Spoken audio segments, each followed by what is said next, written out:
no? Oo, funds talaga ako. Saka, like, parang hindi ko nabantayan, di ba? Kasi minsan panapanahon din yan, di ba? Like, for example, yung pandemic, more of utilities. Tapos afternoon, pababa interest rate. Yung iba nag-stock up on banks, di ba? So, depende sa takbo ng market, ng economy as well, would be yung mga magagandang sectors or from the sectors, yung mga individual issues. So, kumbaga, going to funds actually solves that problem na saan ako mag-invest or saan ko lalagay yung pera ko, 'di ba? Okay bang bilhin to? So kumbaga si fund manager na bahala. Basta ayun, kaya nga nagbabayad ng isa kanila. Although right now I wanna have more exposure sa mga offshore funds talaga. Yan ang aking assignment for the year kasi yun nga previous 10 years ng Philippine market parang para wala nangyari. So parang, parang kung nanganak ka ng 10 years ago, grade 4 na anak mo ngayon, parang wala. Yung fund mo, walang nangyari. So yun, I'm looking at offshore right now. Yung mga global, ganyan, even US funds as well. Kasi maganda ang takbuhan, kalakaran doon. Yan, thank you kay Joey sa iyong question. Thank you. Question. Yan, naskip ko kanina to hello pala and shout out kay Sir Jay Umali. Yan, binabati ni Elsen. I think coach niya dun sa scalp micropigmentation na training niya, which is something na plano niyang maging source of income. And related to that siguro, ang next question natin ay itong question ni Elsen. Ayan. Pabasa naman Adriel yung question ni Elsen. Which is, sabi ni Elsen, which is better po ba? Maging mas matipid o maghanap ng other source of income? Paano po pag hindi po applicable sa situation yung bawat isa? Naku, ang hirap. Hirap. In the water. Oo nga. Ako, parang between the two kasi, ako naniniwala kasi ako na mas madali yung bagay na may control ka. Ayun, mas madali So, yung expense mo kasi, mas kontrolado mo yan 'di ba? Yung pagtitipid mo, saka magbabawas, or finding other alternatives, kontrolado mo siya. Yung other source of income kasi, hindi mo siya kontrolado kasi depende yan sa market, depende sa economy, depende sa opportunities, a lot of variables sa other source of income. Minsan, demand pa as well, 'di ba? So, I think mas madali, I think in a way better yung maging mas matipid ka kasi mas kontrolado mo siya. Of course, mas mainam kung mapagsasabay mo siya na, sabi nga 'di ba sa sa lawikaing Pilipino, habang maikli ang kumot, matutong mamaluktot. So yes, habang maikli ang kumot, matutong mamaluktot, pero yun na nga, dagdag lang din natin doon, habang nagtitiis ka sa maikling kumot, maghanap ka rin ng mas malaki-laking kumot na rin, 'di ba? Habang gising ka. So ayun, magtipid, and habang kaya, hanap ka ng other source of income. Kapag tumaas-taas na yung iyong kinikita, then ayun na, then you have more leeway sa pagtipid. Ayun. Yan. Kayo, anong masasabi ninyo? Ako tipid. Team tipid ako. Katulad nga nasabi ni Sir Renzi, yun kasi yung mas may control tayo. Yung income, hindi mo alam kung bukas ba makakagawa ka ng isa pang negosyo o makakapag-partner ka ba. Mahirap sabihin pero yung pagtitipid, ngayon mismo, makakagawa tayo ng paraan. Diba? So, yun yung akin. Ikaw, Jendy? Ako din, sasabihin ko Sir Renzi. Ako rin, Sir Fitz na rin, team tipid din. Kasi meron, pagka naman, mga ka-RT, kapag naman, minonitor natin talaga yung labas-pasok ng money natin, medyo malalaman natin sa talaga tayo magtitipid. Pero, since I've been with the selling industry for so many years kasi, if you have a knack for selling, ang bilis maghanap ng another source of income pag nagsisell. Yan. Especially now na na tayo, madali na tayong maka-access sa market. So, we can use the social media platform kasi naniniwala pa rin ako na pagka hinanapan mo talaga siya ng paraan, yung other source of income, talagang bigla kang magkakaroon ng idea na pwede pala. Kasi kaya ito yung sinasabi ko kasi galing nga kami ng Binondo kahapon. So di ba dikit-dikit 'yon, Binondo, yung mga Tondo, Divisoria. Sabi ko, grabe ang daming products dito, like for example nung siguro mga 2 or 3 weeks ago, naghanap kasi ako ng CCTV para doon sa bahay sa kabila, sa bahay na naiwan ng parents ko. So, nakabili na ako ng CCTV, hindi ko lang siya na-install.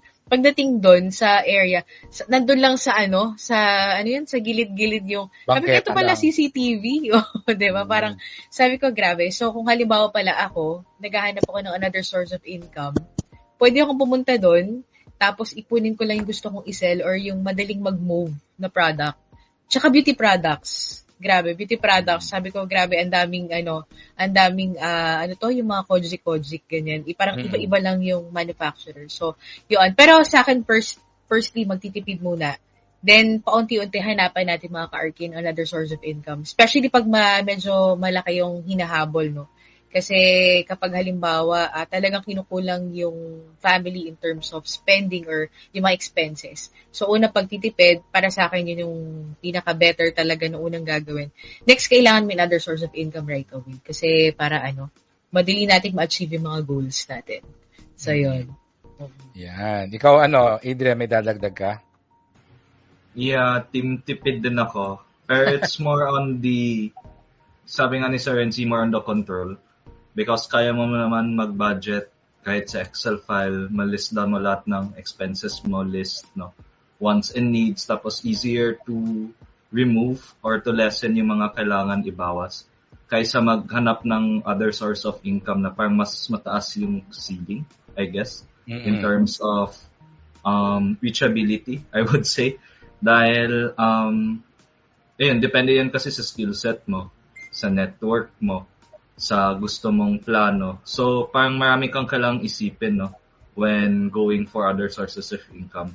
And beyond yun sa control mo, no? Because pwede kang ma-reject, pwede kang ma-redirect, kaysa sa maging mas matipid ka, at least kontrolado mo yung pera mo. Yan, di ba?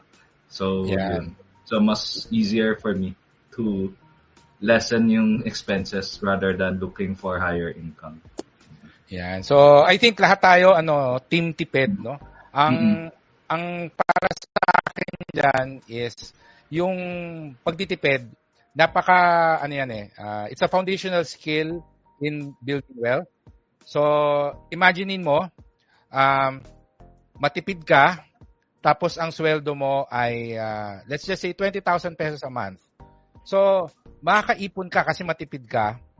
And eventually, yung naiipon mo, pwede mong i-invest and mapapalaki mo. Ngayon, what if ang sweldo mo ay 100,000 pero hindi ka matipid? 100,000 din yung nagagastos mo. Di ba? Wala kang naiipon and ang mangyayari, hindi ka makaka-grow ng wealth. So, yung pagtitipid, yun yung first step. So, I think that is really the priority if kailangan mong mamili na mag-save or maghanap ng source of income. Unahin mo muna yung matuto na mag-save kasi yung skill or habit of saving, it will help you once na magsimula ka ng maghanap ng source of income. Kasi marami akong kilala, inuuna talaga yung racket. And yes, nakahanap sila ng racket, malaki na yung kita nila, pero hindi sila nakapag-ipon kasi sumabay dun sa income nila, yung spending nila, yung gastos nila. So, not only do you have control over your spending at saka immediately pwede mo siyang maramdaman yung benefits ng pagsisave, sa long-term financial journey natin, it will be a skill that will continuously help you grow your wealth, no? But as always, hindi naman tayo kailangan mamili. Ang ina-advocate natin dito ay gawin natin lahat ng mga possible na gawin, which is in this case, unahin magtipid. Kapag na-maximize mo na or na-optimize mo na yung iyong spending, then shift your focus towards growing your income or finding other sources of income. Ang maganda kasi sa pagtitipid, kapag nasanay ka na, hindi na siya masyadong kukuha ng focus mo eh. Yung sa pagbabudget, hindi na siya kukuha ng maraming oras kasi yung habit mo mismo, matipid ka na eh. So you don't have to be really conscious of your spending, hindi mo kailangang i-monitor masyado, hindi mo na kailangang tutukan. And you can now use your energy towards building more sources of income. So, unahin yung pag-aaral kung paano makatipid and then later on, maghanap tayo ng source of income kasi syempre, ang matitipid natin, limited yan dun sa sweldo natin. Pero yung other sources of income, unlimited yan. Pwede tayong mag-grow ng cash flow natin. So, yun. Unlimited. Sabi nga ni Wicked, no? Unlimited. So, yan. So, maraming salamat, Elsen, sa interesting na question. So, ang next na question natin ay, kanina ba to? Itong kay Rain. No, yan. Sige. Ako na magbabasa. As an OFW, saan pwede ilagay ang medical fund ko since nasa healthy stage pa daw siya? Ayan. Kayo, anong masasabi nyo dyan? Mo na. Sasabihin ko sana, bukod PhilHealth eh. But bukod hindi, OFW siya eh. So nasa bansa, no? So private no? Hindi siya masyadong makaka-benefit sa PhilHealth. Oo nga. Kung ako, personally, i-check niya sa country of residence kung may health insurances muna, private or public, na available sa kanya, no? Since may pera naman siya to fund yung medical bills. And yung important question kasi nito ay, saan ka mag-retire? Because I think ito yung main focus ata ng question niya based from experiences ng clients. The reason is that if you know where you want to retire, it would be easier kasi kung saan mo ilalagay yung pera mo for medical funds. Because, for example, may client ako sa Dubai dati na tinanong ko din, saan mo gusto mag-retire? Because same question, no? I want to build a medical fund, I want to, then when I asked saan siya mag-retire, gusto dito sa Pinas. So we look everything here sa Pinas, no? Dahil ayaw niya mag-retire sa Dubai. Pero in your case, Rain, no, you have to answer that question first because, again, different countries has their own different health systems. And, for example, sa Europe, I think may hospice ata sila or place for the elders. Baka, in the end, gusto mo yun i-consider. Or baka may hospital stocks din doon that you may have to buy. So, yung retirement medical fund planning would shift towards there. Pero if you're moving towards here sa Philippines, then iba yan yung recommendations namin or suggestions namin. So, yun yung general advice for now. Pero if you want to discuss this further, you can email us at admin@wealtharchy.com. Tapos, yun, we can have a consultation and discuss this further, no? Or we can have a tailored solution and discuss this fully, no? In your current situation as an OFW.